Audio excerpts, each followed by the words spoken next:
Okay, so the first spotlight presenter will be Gabriel Donati from the University of Oxford, and the paper is called AABI, Adaptive Geometric Learning for Optimization and Sampling.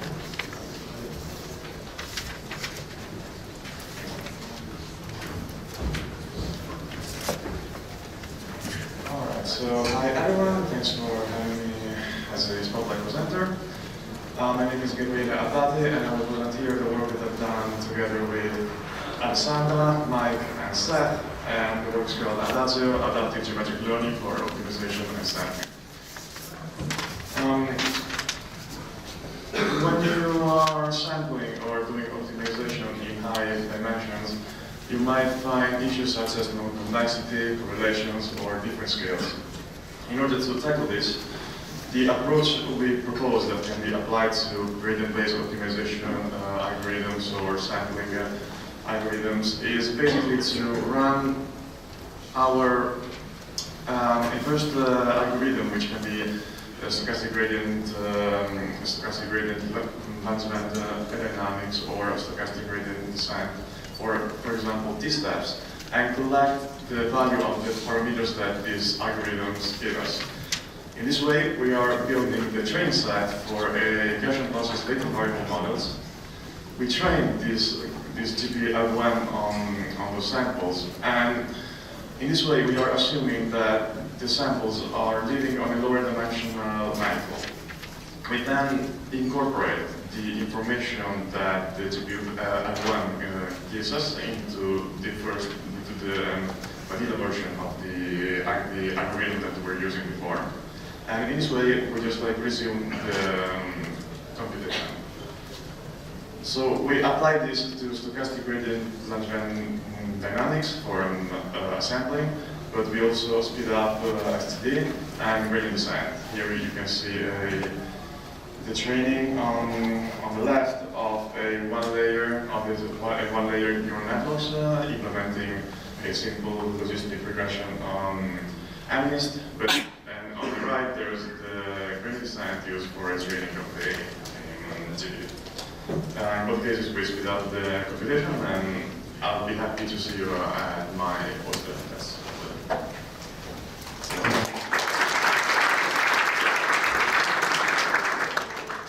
Salon Borsos is next from ETH Zurich, and he's going to talk about Bayesian and Inference for a gradient process optimization model with corsets.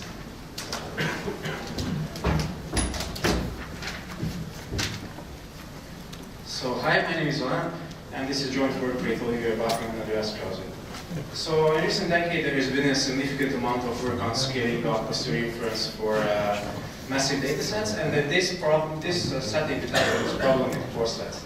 So corsets are weighted subsamples of the original data such that they produce 1+epsilon approximate guarantee for a specific cost function, and they can be constructed in streaming and distributed settings such that they can work on time memory constraints. So why corsets for this problem? Well, consider the following thing, where we infer the posterior over the mixture model. So you would subsample the whole thing and make it uniform, and run the inference on that will miss small components of high probability. Whereas if you construct corsets with clever importance sampling, then we capture large components, but also small ones, and represent them with few weights, such that you can actually offer a better predictive posterior. So in this work, we show how to construct corsets for digitally processed Gaussian mixture models under truncated variation inference. So the basic idea is as follows. We first note that approximating the cost function, which is the evidence lower bound in this case, can be reduced to approximating the log likelihood of a specific GMM. So corset constructions for GMM exist, but the problem is that they produce corset sizes that depend on the conditional number of covariance metrics. And in this problem, we propose a trade-off where we put this dependence to an additive error term such that we can actually integrate over the whole parameter space and approximate the alpha. As a result, we get a very simple algorithm that requires only 2 passes of data and produces corsets that allow us to run variation inference 1,000 times faster, versus incurring only 10% of error on the best log likelihood. So if you're interested in the work, I'm happy to talk about at our poster in back. Thank you.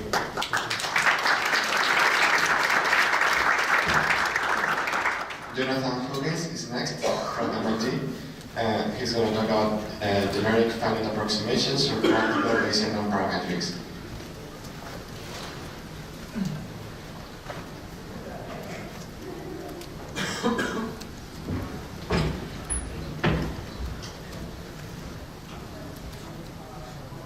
Hi everyone. So I'm excited to tell you about some work we've been doing to make Bayesian non-parametric modeling more accessible by providing tools to automatically implement non-parametric priors in probabilistic programming languages like Stan and Edward. So when we're trying to do inference in non-parametric models, we have to deal with the fact that we have this infinite number of parameters. And there are a few ways we can tackle this. One way that's particularly convenient is to replace our full non-parametric model with some finite approximation that's data dependent. So there are two kind of classes of these finite approximations. One is truncated finite approximations, where we impose some ordering on our parameters and then we just choose, say, the first k of those parameters and use those. Alternatively, we can use a non-nested finite approximation where we sample these parameters IID, so we sample k of them, and the distribution we use depends on our choice of k.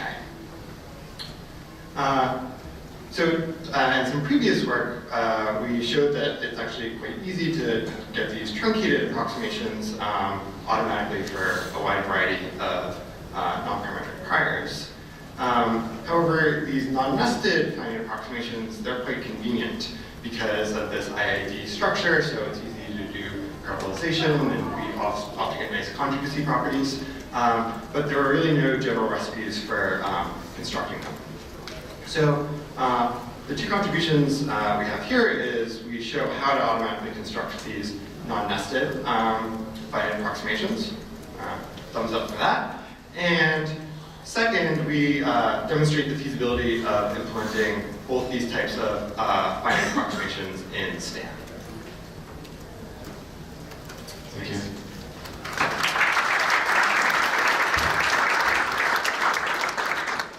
Next is Marco Järvenpää from the Helsinki Institute for Information Technology. Marco is going to talk about efficient acquisition rules for model-based approximate Bayesian computation. Thanks.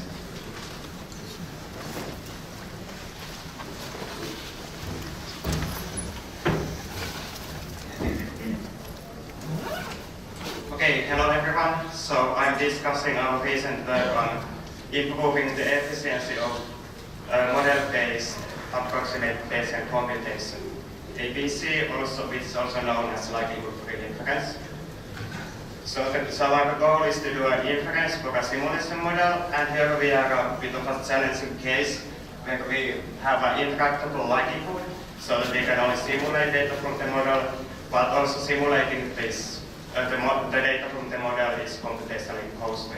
So standard MC or ABC methods can be used or are not really good in this setting. So our approach is that we formulate the whole ABC problem itself in a Bayesian framework, so that we use surrogate modeling that allows us to, at least in principle, to take into account the computational uncertainty in the ABC post area, which is because we have such a limited number of simulations from this model. And this also allows us to select the new evaluation locations to minimize the expected uncertainty in this ABC post area after we simulated this new location.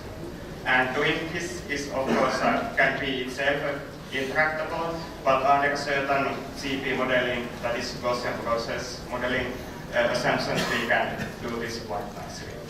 And here is a very simple illustration for a 2D toy model.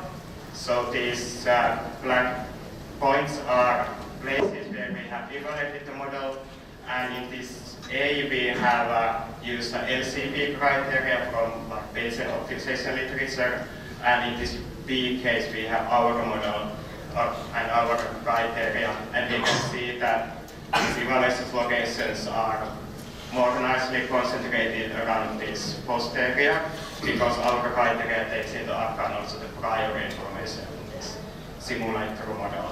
And also we avoid unnecessary evaluations near the border of this parameter space.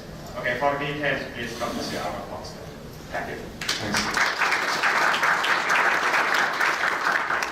Next presenter is Francesco Locatello from the MPI and ETH Zurich. He's going to talk about boosting variational inference and optimization perspective.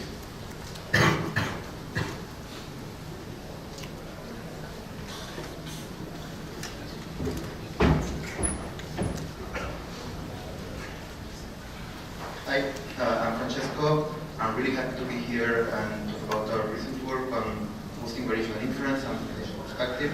So, in variational inference, we have very efficient approximate inference algorithms. They always yield a poor approximation of the posterior.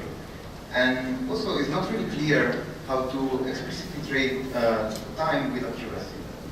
And recently, some other groups proposed to boost variational inference by minimizing the divergence over a mixture of structural distributions. And we can still retain efficient approximate inference, but now we gain a highly expressive family of density. And last but not least, greedily adding components to a mixture is a complex optimization problem, which is well understood in the optimization community. So I want to briefly talk about the algorithm because I think it's very beautiful. It's called the Frankfurt algorithm. It's from the 50s. And the goal here is to minimize a complex function over a complex constraint set. And this is an iterative procedure, and each iteration we linearize the function and we minimize it over the constraint set. And this is still an hard problem. So we assume that we have a linear minimization oracle which is able to solve this problem at least approximately. And then this is pretty much how the algorithms look like. It's super simple. You query the oracle, you fix some step size, and then you take a convex update between your current iterate and the newly added component. And that's it. So what we do in this work is to show how we can adapt the Frankfurt framework to boost variational inference, and we present convergence analysis in the variational inference space. So if you're interested, come see the posters. I'm going to click first. And we are hiring postdocs at ETH Zurich in the group where I'm in biomedical informatics. Thank you.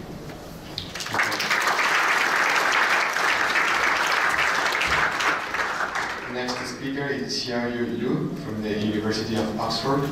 Xiaoyu is going to talk about exploration, exploitation, and learning in adaptive importance sampling. Thank you.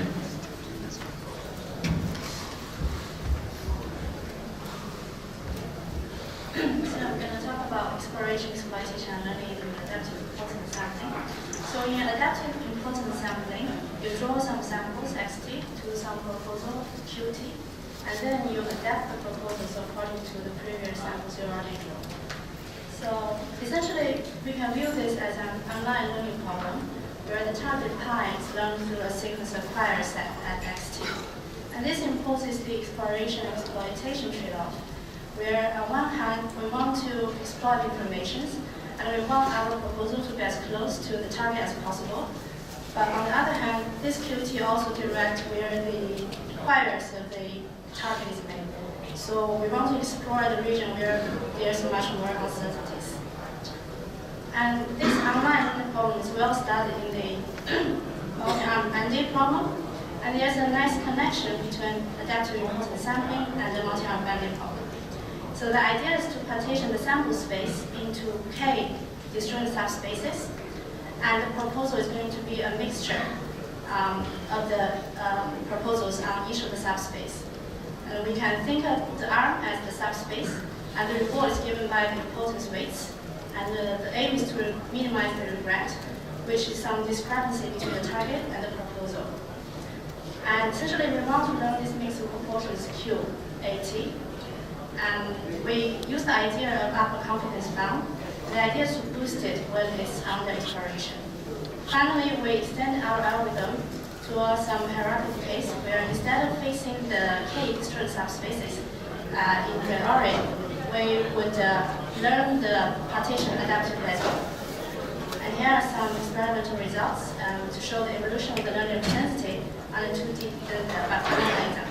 And that's it. Thank you. Thank you. next speaker is Rui Luo from UCL on the American International Group. He's going to talk about thermostat-assisted continuous tempered Hamiltonian Monte Carlo for multimodal posterior sampling.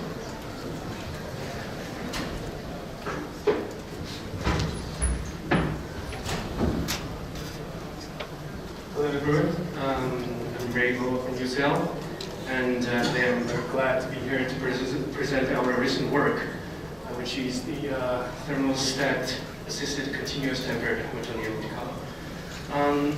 This work is a joint work by UCL and AABI. So that's actually, this work is motivated by a problem which arises in the deep Bayesian learning, which we have a very complex posterior distribution for the parameters.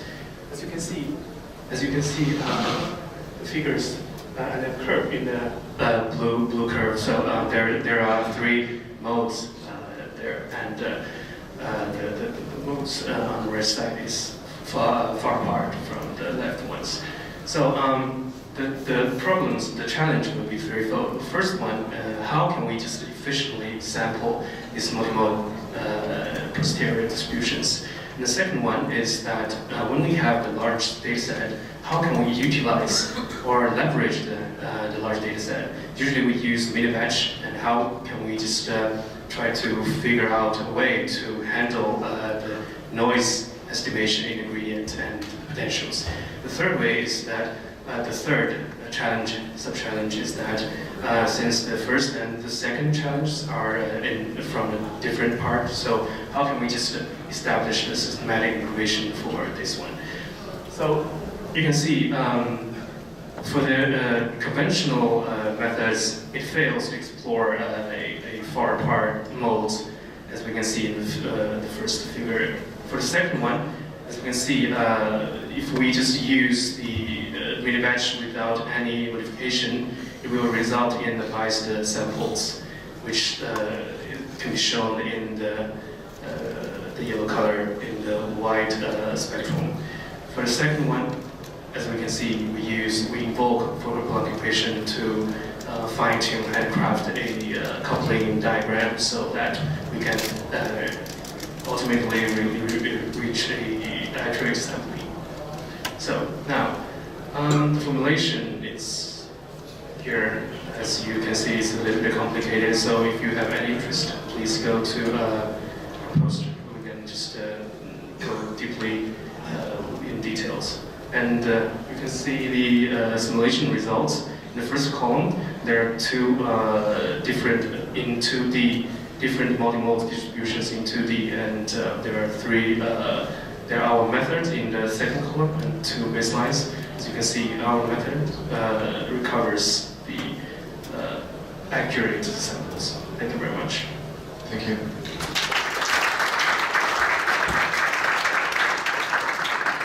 Next one is Eric Nalisnik from the University of California, Irvine. Eric is going to talk about operational inference with the Stein mixtures.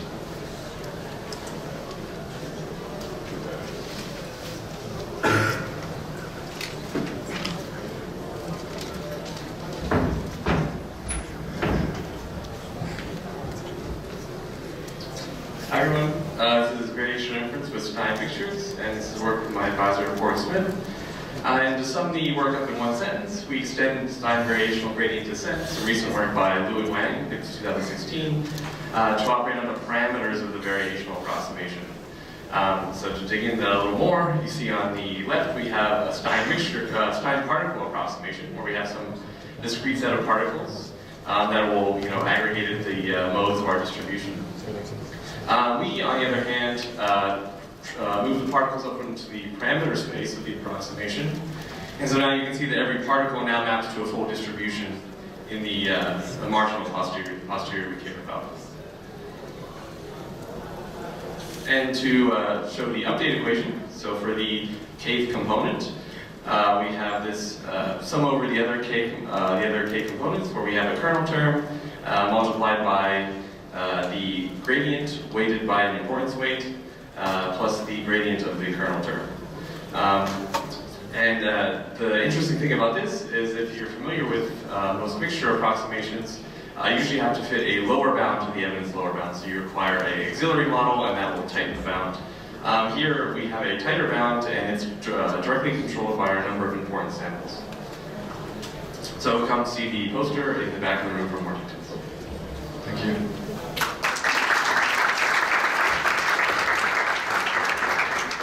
Next speaker is Ari Bachman from Columbia University.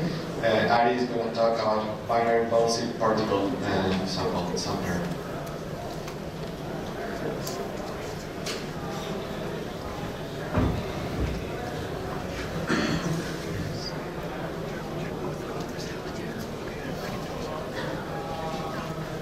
The way the work I'm going to present is in the context of a new approach to sampling generic distribution, which was discovered by some physics authors some years ago, and then was introduced to the machine learning and statistics community in 2015 by Alex Bouchard-Cotet and collaborators. And despite what the name suggests, this is very different from the usual particle samplers. In fact, the output of this sampling algorithm is not a set of discrete points in the target space, but instead a continuous trajectory of a line, which is composed by straight lines that occasionally bounce or turn into a different direction. And the time that the particle moves along a given direction until it bounces is determined by an event in a Poisson process with a rate that depends on the gradient of the log likelihood, of minus log likelihoods. That's the function u that appears there, which is like the potential in Hamiltonian Monte Carlo. And this sampler has been shown to be very efficient in many examples. This can be attributed to the fact that it's a non-reversible process. It does not satisfy detail balance. In the lower left part of the slide, there is an example for a Gaussian distribution, and we can see that, well, this is a one-dimensional case, so the velocity, which lives in the unit sphere, can only take two values, plus or minus 1. When the velocity is moving, say, in the direction in which the potential goes down, there is no probability of bouncing, and when the velocity is going to a higher direction of the potential, it bounces with an intensity. Our contribution in this work is to apply this to the case where the distribution we want to sample from, instead of being continuous, is piecewise continuous, and it has jumps. And a natural application in this case is to sample from binary distributions by using a very simple mapping that we have introduced in previous works. For example, we map a continuous distribution to binary by just taking the sign. So we consider these two examples, UE and UG, which have a first continuous term, and then jumps according to the sign of the continuous variable. So we introduce how to generalize properly the bouncy particle to this binary case, and the results show that when the distribution is easy to mix, it is better and more efficient than other state-of-the-art samplers, like the similar situation sampled with Hamiltonian Monte Carlo. Thank you. Thank you, Eric.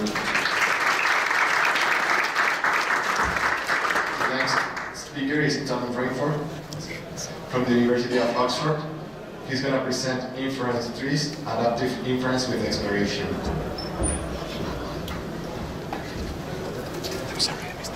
Hi, I'm Tom. I'm a postdoc in Oxford, and I'm going to talk to you about inference trees, which is a new meta-inference algorithm building on ideas from Monte Carlo tree search and SMC.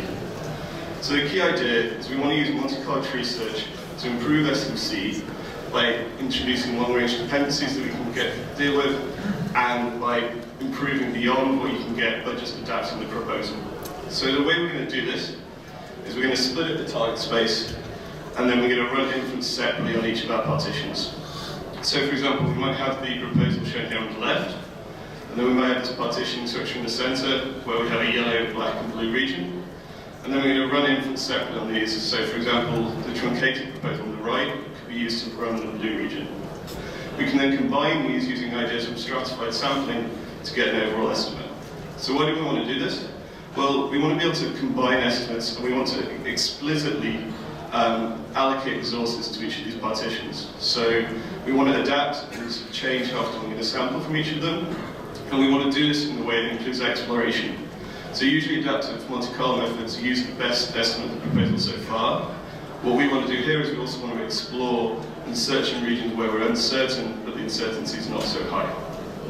So it's going to turn out that this is going to be consistent regardless of how we do this, but obviously it's going to be very dependent on our exact procedure for partitioning. So what we're going to try and do is, in an online fashion, learn a hierarchical partitioning space. And to do that, we're going to have 3 key steps. So the first of these is going to be to traverse the tree.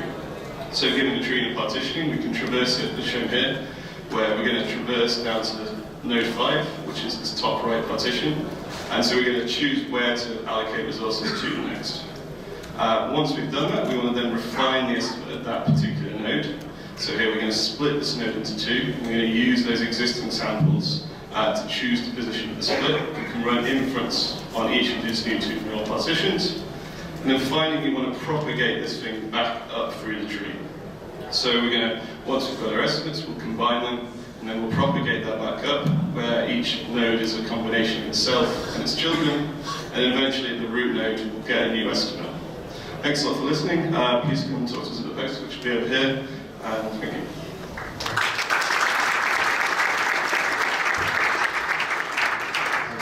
So our next speakers are Rashid Singh and Jeffrey Lin from Harvard University. They're going to talk about structured variational autoencoders for the beta variability process.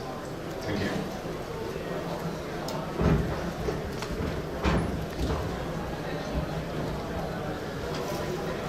Hi everyone, thanks for the opportunity to speak.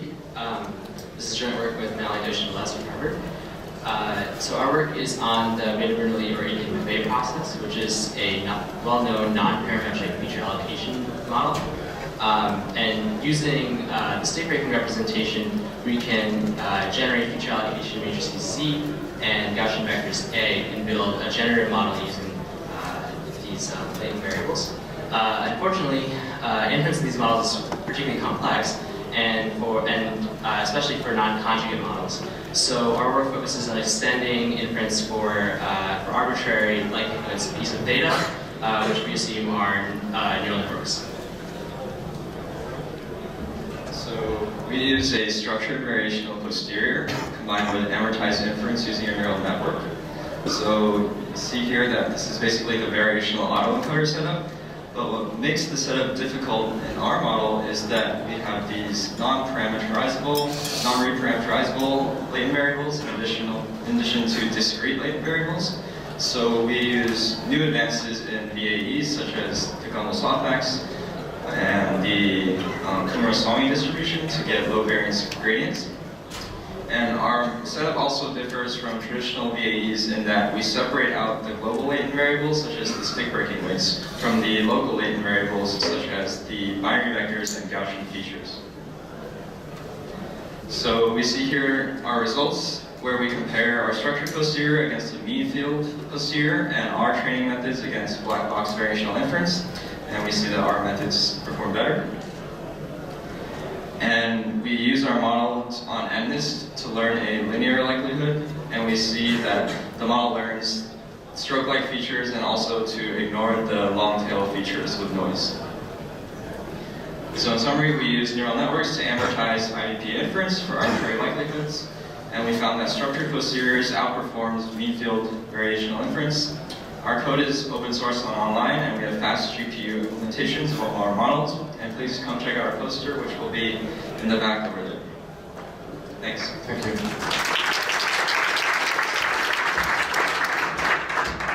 Our last spotlight presenter is Dan Tan from Columbia University. that is going to present natural gradients via the variational predictive distribution.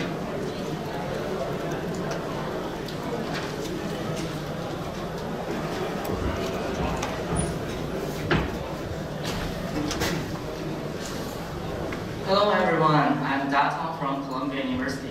Today I'm presenting the natural gradients via the variational predictive distribution. This is a joint work with Rajesh from NYU.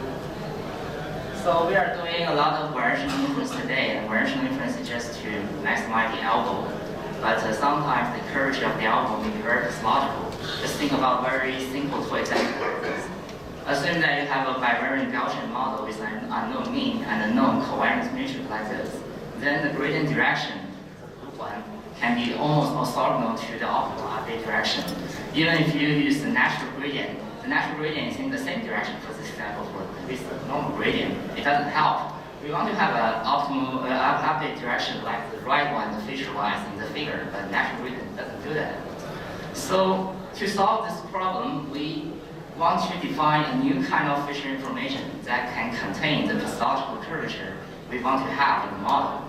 So instead of the normal feature information is taken with respect to the variational distribution, which approximates the posterior distribution of the model. Instead, we want to define a new distribution that approximates the posterior predictive distribution and define a new feature information with respect to this distribution. This distribution can contain the pathological curvature we want to have, and therefore the new natural gradient will be useful. For example, for the example I just mentioned, our new feature information eigenspace can match the eigenspace of the model precision matrix very well, but the normal feature information eigenspace in the middle, it cannot. So that's why we're doing better. So for real data experiment, we are learning a variational autoencoder on the MNIST, and by using our new natural gradient, we can do a better convergence that we are learning the variational autoencoder faster than the stochastic gradient method. And that's why this shows that our method is behaving better. And thank you very much. If you are interested in that, please come to our poster.